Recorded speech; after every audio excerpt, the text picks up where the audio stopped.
And these ones, I really think of them as like Whiteley inspired, um, Brett Whiteley inspired, because of the palette, that he used these very deep, beautiful blues. And he even had the cane chairs. And you know, I have been incredibly delighted to find in my research and in books that I've been reading about Matisse and seeing many, many pictures of his images. He has a picture called the Red Studio, and it's his own studio.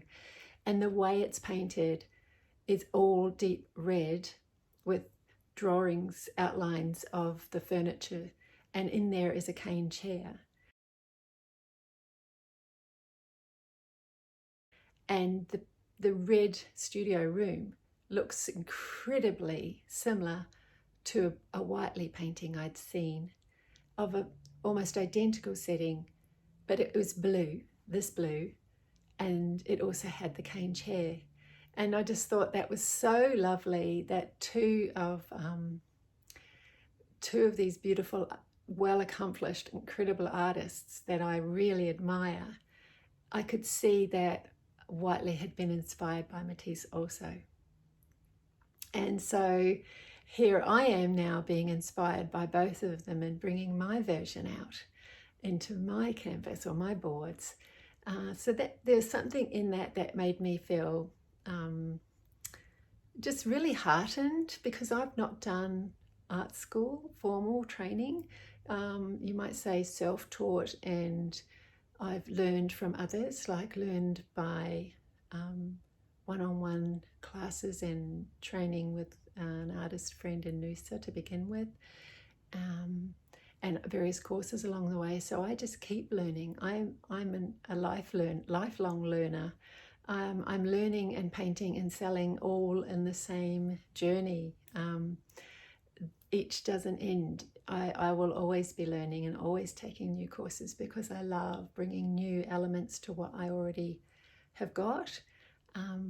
But I think at this moment I've gotten the feeling that it's really important to spend a good deal of time playing with the elements and the materials that you have and the techniques that you have already in your toolbox. Sometimes I think I can get a bit distracted by thinking I need another qualification because I don't have everything that someone else might have. And just noticing that that's not always true. That's again the critic coming in and with its rhetoric that you'll never be good enough. And so that I'm choosing to not take that so seriously at the moment. So here, these are all in part of the collection of sitting with it, sitting with her, sitting with yourself, sitting with discomfort, sitting with grief, sitting with wonder, sitting with curiosity. Sitting with it encompasses so much.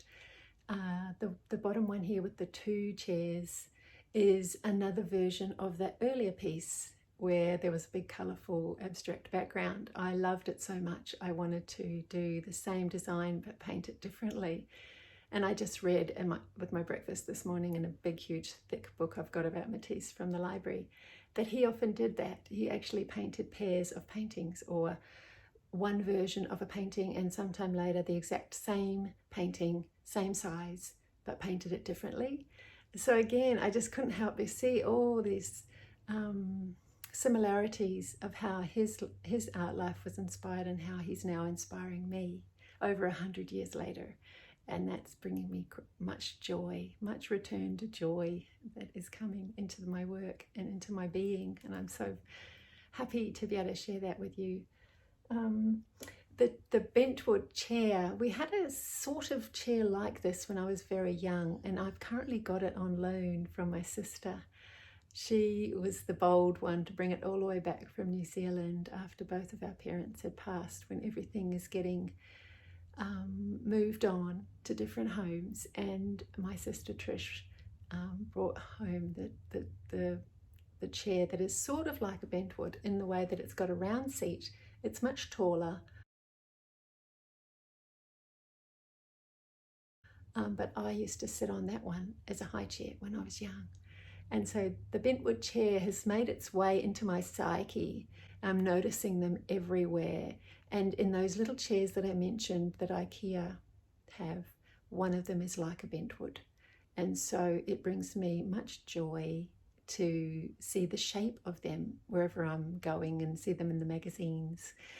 And it's the curvaceousness, they seem feminine, and you know, each chair with its shape has quite a personality. And so I really quite enjoy the curves of the bentwood. And even though they don't really match the house we have, again, I can enjoy little settings of 4 bentwood chairs around a table due to these IKEA ones.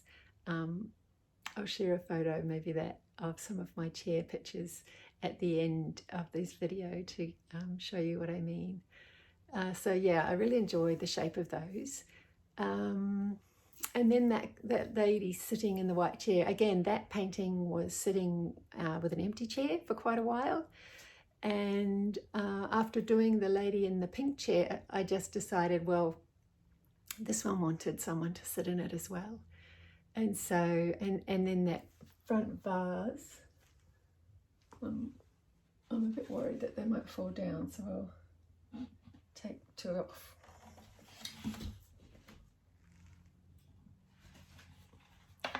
I've put a vase made of collage from my paint palette. And so there she is. And there again, I've been playing with that contrast and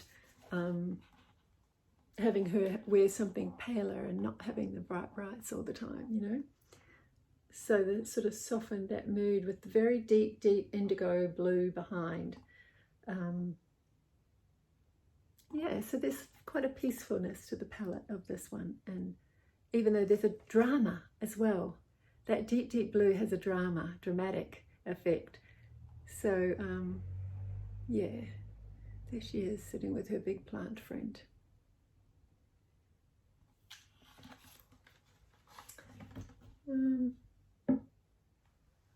Yeah, I think that's the whole collection now that I've talked about. So thank you so much. If you've been here all this time, thank you so much for listening. And if you have any questions about any of these, don't hesitate to message me. And they will be available for the month of November 2021, as I'm going to be one of the feature artists at Stephen Street Gallery on the Sunshine Coast. So if you want to come and see them in person, they'll be there. And otherwise, yeah, on my website, just get in touch if you would like to hear about one of these paintings in particular. Just get in touch with me and I'll be happy to hear from you. Thank you.